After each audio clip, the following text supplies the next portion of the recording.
Hi, everyone. Welcome to this morning's podcast. And I'm very pleased to have Chris Maslin of GoEO.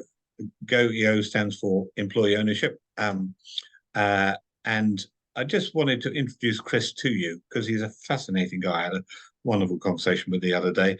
By way of background, Chris built a highly profitable accounting practice, which he then sold out to his employees. So, Chris, just tell me a bit about yourself and how you built this accounting practice. Right. Yes. Hello, everybody. So I started out in accountancy just shy of 20 years ago now. I did a few years with Tenon, RIP, and then a couple of years with Baker Tilly before then setting out on my own. I had no plan at all. I've never been someone who plans much, but the first year was horrendously painful. But then after that, I sort of drifted into the market of freelancers and contractors. Cloud computing was just taking off. You know, the likes of Zero, Free Agent, Cashflow were sort of around at the time, but all fairly new. And then there was an element of right place, right time. And there was an element of me perhaps enjoying the systemizing side of it, where you can get, you know, a relatively large number of clients following a little bit of a conveyor belt so that you can help them, help in bulk, I suppose. Right. Well, that sounds fascinating. So you said the first year was really difficult. Why was that? Well, so I didn't have a niche. I'd been told beforehand to get a niche, but I thought, I know better. That sounds stupid. Why on earth would I, immediately write off a big chunk of the market? I can provide stuff to anybody and everybody. But I think many people have tried that will realize, yeah, if you try to be everything to everybody, you'll end up being nothing to nobody. So yeah, my first year was just me pottering around doing a lot of networking to businesses, all shapes and sizes, individuals with all kinds of different problems, and perhaps a lot of them saying, well, why should I choose you over some of these other firms? As I was relatively new, it wasn't like I could say, here, speak to these 5 of my previous clients who are delighted with my service. So it was quite difficult to stand out, really. And perhaps because I was always looked a bit baby-faced, and obviously I was younger back then, accountancy is something where you really need to trust the person. So I think probably that worked against me initially. I do think then when sort of cloud computing started to sweep through, there was an element that perhaps looking young worked in my favor, because it sort of drifted away from accountancy as something that old men with white beards do for you, and drifted more towards it's something that technology savvy people really help you streamline things. So I do think there was maybe a bit of a shift sort of 10-ish years ago in terms of what does an accountant look like, the stereotype. Yeah, absolutely. I would agree with that. And now the real added value is in helping people with systems, or one of the real added values. So if you had one top tip for a new accounting practice starting off, what would that be? Well, it'd be exactly the one that I was given and I ignored, is to find yourself a niche.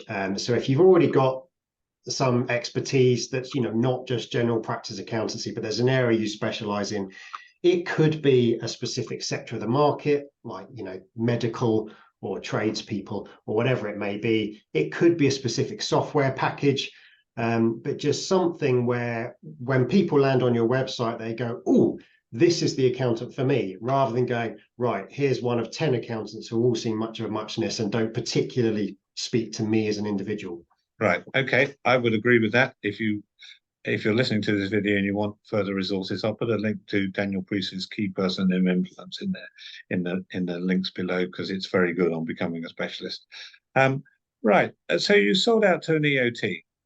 People like me love the idea of you selling to an external third party, because then I can do lots of work for you and make lots of commission. Okay. Why? Sorry, if you're listening to this, that's not my motivation. My motivation is to help people find a good deal and get out cleanly. Um, uh, uh, so, why did you sell out to EOT? So I suppose maybe there's 2 separate questions there. One, why did I want to sell? And then 2, why did I pick the EOT? Yeah. So in terms of wanting to sell, nothing really went wrong. I think just over time, I was gradually losing interest. I was in the very fortunate position that the business was doing well. I've never had expensive tastes personally. So basically had more money than I needed, get out your tiny violins. But I think the issue with that is that if the business is continuing to grow and your leader is of the view that, well, growth means more money that I don't want, and it means more stress that I don't want, right, why would I want to grow? So the downside of that is that you've got a sort of senior team who are really enthusiastic and really wanting to push things forward, and you've got the boss that they're supposed to be looking up to, who's inspirational, going, I don't want this. So that seemed a really unhealthy position to be in. So selling seemed an obvious answer. Let me take a step back, let other people take up the reins. I think probably the most common route that someone like myself would have gone down would basically be to sell to a bigger competitor who would just absorb our clients into their base. Main reasons why that didn't sit well, probably it would mean the staff were given a choice, either relocate to wherever it would need to be, which could potentially be hundreds of miles away, or we're going to make you redundant, or possibly the staff wouldn't even be given that choice. But I imagine it would not be an option that they would stay where they were in the same team long term. So I'd certainly feel pangs of guilt there. Also, and I think for the clients as well, there's an element of whoever bought it would be saying, right, we've just paid a lot of money for this. We need to get our money back. So what we're going to do is, increase all the fees 50%. And if the clients don't like it and if you leave, well, so what? And potentially also that means, we're going to reduce any payments to Chris because some of the clients left. So I then stumbled across the EOT. It's not something I'd really heard of before. This was perhaps a little bit before COVID hit that I came across it, and it just seemed to tick all the boxes that I was looking for. So the other thing which I may have looked at and I briefly considered was management buyout. I think the main thing putting me off that, we had a pretty young team, and whilst they're very competent, they're not wealthy yet. I'm sure they will be. But typical situation with people in their perhaps late 20s, early 30s, they're struggling to get 5-10% deposit to buy a one-bed flat. So the idea of finding hundreds of thousands of pounds to buy into the company just wasn't there. So the EOT basically solved all of those problems. It meant it could go to the staff, it could remain independent, but the staff didn't have to, go and find some money that they didn't have to buy in. Right. Okay. So in essence, the sale was funded by your business. Yeah. Just a thought occurred to me. One of the big problems that I had, and I think every small accountancy practice has, is finding good staff, because good staff say, well, I could go and work for KPMG or top 100 firm and get amazing experience, or I could work for you. How did you find the staff, and how did you keep them? So this is something that, if I'm honest, I thought was going to be a bigger problem than it's proved to be. So I had in my head exactly what you've said, especially if I'm thinking back 5-10 years ago. We're a tiny little Mickey Mouse provincial firm.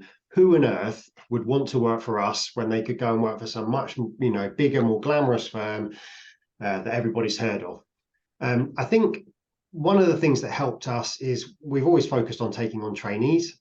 And the reality is there's 1,000,001 people. Well, there's more than that. There's a huge number of people who are very competent but haven't got their first foot on the ladder. So actually getting those, as long as you're prepared to put in the time and effort to train them up, that's quite easy. I think getting qualified staff in is a much trickier thing. So yeah, we very much relied on trainees, which has worked well. I did have in my head that every single one of them, as soon as they qualify, would go, thanks very much, Chris, but I'm now off to, the big corporate world with the big salaries, etc., etc. One or two have done that, very much with our blessing. But there's also been a few that I think just like it there. Perhaps they like the element of, sort of big fish, small pond, as opposed to small fish, big pond. They can actually have a real say and make a real difference. And just comfort, I guess. Right. Some people are more scared of change than others. So yes, we certainly haven't kept every employee who's ever come to us. Some of them have gone off, but we haven't found it a really big problem retaining staff like I worried we might. Okay, that's very good. Okay, lovely. So let's go back to EOTs.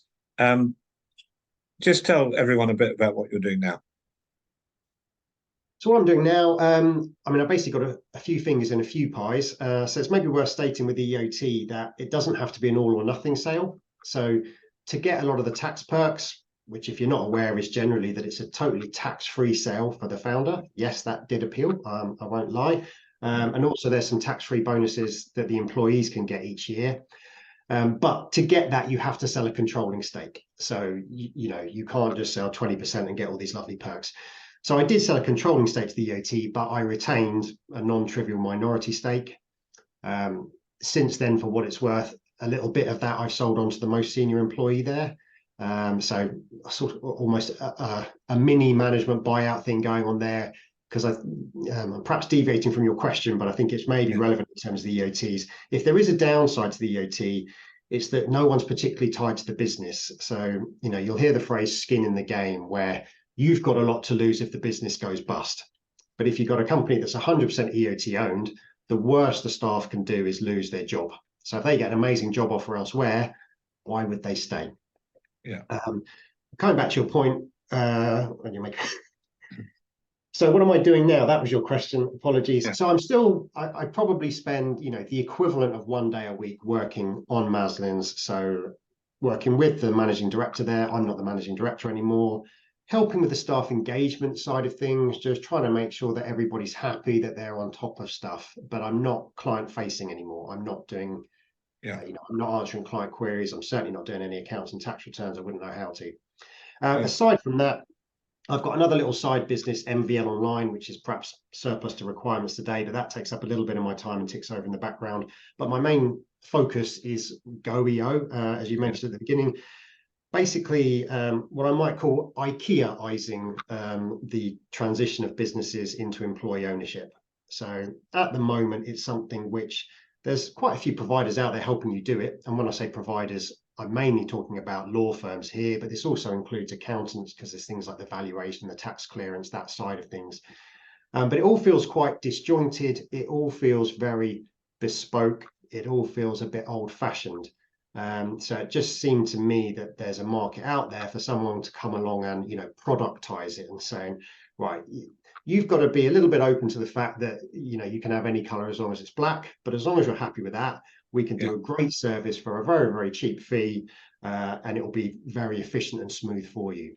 So that's what we're doing. We're making that EOT transition an easily affordable product to sell. Right. When you say easily affordable, doesn't the business pay for most EOTs, so therefore affordability is not a major issue? Well, the business certainly pays for it, but I'm not sure why that suddenly means price doesn't matter. Okay, right.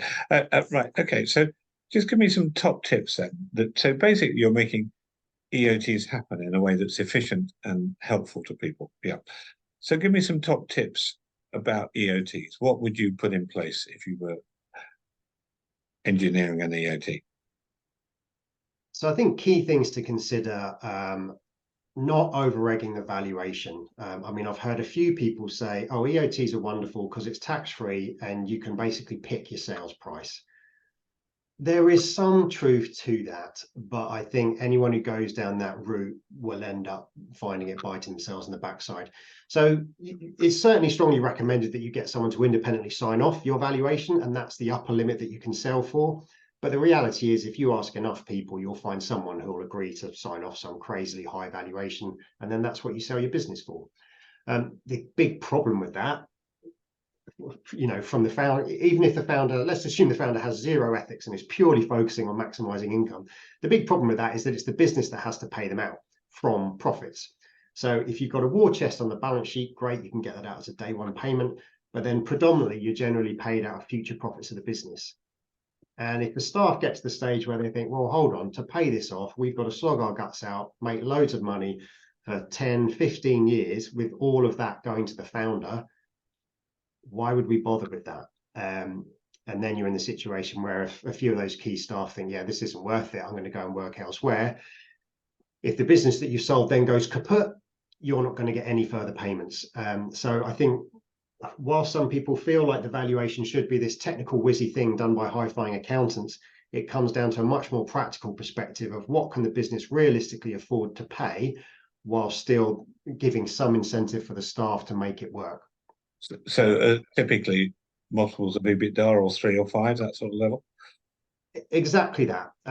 So 3 or 4, very comfortable with. Once she's getting to 5, occasionally we get people trying to get 6 or 7, and I just think it's just not viable for the staff. There will be exceptions. Inevitably you sometimes get a business that's rocketing upwards and they're basically guaranteed that they're going to carry on rocketing upwards.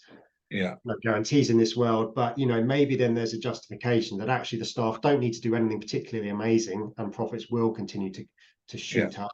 But in the majority of situations, I don't think that's really there. So And in having those a realistic circumstances, valuation. you'd want the valuation linked to future profits anyway, wouldn't you? So if it was going through the roof, I mean, it depends on the figure, but yeah, generally you would look at linking it to future profits. So top tip number one is get the valuation right. Top tip Yep. number two. Think about your senior team and making sure that they're on board with it. So as an absolute minimum, they obviously need to be happy with it. And, because you will get some people who will just totally freak out. They'll panic. They'll go, maybe because they don't understand it, or maybe because they think you're just suddenly putting them in charge and they don't want that responsibility. So make sure that the leadership team know what's involved, understand. Critically, they understand what you want to do. And when I say you, I'm assuming here, I'm talking to the selling founder. Yeah. Because there's no reason why you can't potentially stay on full time in the business, potentially still be managing director, or you can disappear completely, or you can sort of do what I've done, which is sort of have a bit of a part-time role helping out here and there. But I think it's important that you work out what you want first and make sure that the senior team are happy with that. Because we do hear a few situations where the founder's considered a bit like that sort of bad smell that won't go away, just keeps going there, sticking his nose in. In theory, he or she's handed over control, but in practice, they just won't leave. Yeah. Okay. Okay. So top is work out what the staff want, and presumably within that, one option would be saying to the staff, "Do you want me to sell out to someone else, and you have a better career with someone else?" You could discuss that with. Yes, I mean, I think that was something you brought up when we spoke before that I hadn't really considered. In every case I've been involved in, it's not, the EOT has not really been considered as if it was one buyer and they were looking at other buyers and weighing them all up. It was kind of, you maybe consider the trade sale route, perhaps for whatever reason that doesn't work, you then look at the EOT route rather than kind of looking at both at the same time. Yeah. But there's no reason why you can't. Also, the management buyout route. I mean, I think if there's a third tip which relates to the second one, is that make sure those senior team have an incentive to make things work. From your selfish perspective, at least until you're paid out. But ideally, obviously, long into the future. So it may be that there's some direct ownership that you want to get in the employees' hands, or at least the senior employees' hands as well. Yeah. Okay. Lovely. So third top tip then. Oh, so make sure the senior team are incentivized. So not just that they've given the power, but that there's something in it for them in particular, so that if they do get a nice job offer elsewhere and they're thinking about leaving, you kind of want it to hurt them a bit to do so. So if they've got either some EMI share options or some actual shares, so that if they leave, and as part of doing that, the business really, really struggles, well, they're hitting the pocket a bit as well. So just no different to, when you've been the founder, you couldn't just walk off. Well, you could, but you'd lose an awful lot if you did, because there's all that value in the business that's potentially at risk if you just walk off. So it's trying to make those senior team be a little bit like that. The other staff, it's less important to be blunt about it. They're perhaps a bit more replaceable, a bit less critical. Okay, so one of the problems I see with the EOTs is you were clearly the driving force. You knew what you needed to do to build an accounting practice. And with any EOT, is there not a big risk that the person who takes it over doesn't have the drive that you had? I'm sure that's a risk, yes. Well, I mean, as I alluded to earlier, one of the reasons why I felt I needed to do it was I'd lost the drive. Okay. But I also think, you get people, so I consider myself this, I'm quite good at getting things off the ground where you're having to make lots of decisions, you're cobbling together, let's be honest, slightly ropey solutions, but they achieve the goal. And then you get people that are better at running sort of things where that's already been done. You've already got quite slick stuff and it's taking it on from there. So yeah, as with any recruitment, but especially at senior recruitment, you want to be thinking, have we got the right person for the job here? And potentially, if you don't have that in the business, there's no reason why you can't recruit that in from outside. Yeah. Okay. Yeah, indeed. So, and what about the trustees in the employee ownership trust? Who would you choose as those? Would it be employees? Would it be the original founder, or who would you have? So we tend to suggest there should be at least three. I mean, we tend to focus on the small end of the market. So for what it's worth, my accountancy firm, I say my accountancy firm, it's not my accountancy firm anymore. What was my accountancy firm has about 15 staff at the moment. It had about 12 at the time we transferred. So having three trustees, as well as the board of directors, can seem perhaps a little bit like you've got, lots of layers of bureaucracy and not really sure what any of them do. But the key reason for the 3 as a minimum is just having sort of one from each of 3 distinct sort of pots, shall we say. Yeah. So I'm one of them. As the exiting founder, it's kind of written into the rules that I've got the right to, they basically can't kick me out of that until I've been paid off. Okay. So I don't control the company, but I have a bit of power. So it's fairly normal that the founder will remain as one of the trustees for a while. Yeah. So then I don't think it's legally required, but I think it's as good as legally required that you have what I'd call a shop floor employee as one of them. Yeah. So by that, I mean, it should not be another director in the trading company. It should not be the most senior person who's running the business, because the whole point is that the trustees are sort of very loosely overseeing what those directors do. Yeah. So in terms of who might be suitable, we typically say like a union rep type character. So someone who, for whatever reason, has not been promoted super high, but they certainly can stand their ground. They're not a yes man or woman, a bit of a battle axe perhaps, hugely respected by the staff and trusted by the staff. So someone that the staff can go to and say, look, you know what, we're really not happy with how this business is being run. We want you to do something about it. And someone that will have the guts to potentially be saying to the directors, yeah, we're not happy here. We need to make some changes. So sorry, that's the second one. And then the final one will be an independent trustee. So quite commonly that would be an accountant. It could be a business coach. It could be a solicitor, but someone who doesn't work for the business, but hopefully knows it and understands it and can act as a bit of a balance if there is a disagreement between the other two, but also just have some experience from elsewhere to help. Okay, lovely. That sounds really brilliant. Chris, you have been amazing today. I'm fascinated by all the conversations I have with you, and we're going to publish this video around the world, and I do hope you get business out of it. It sounds like you're providing an amazing product to the world out there. So thank you very much, and bye for now.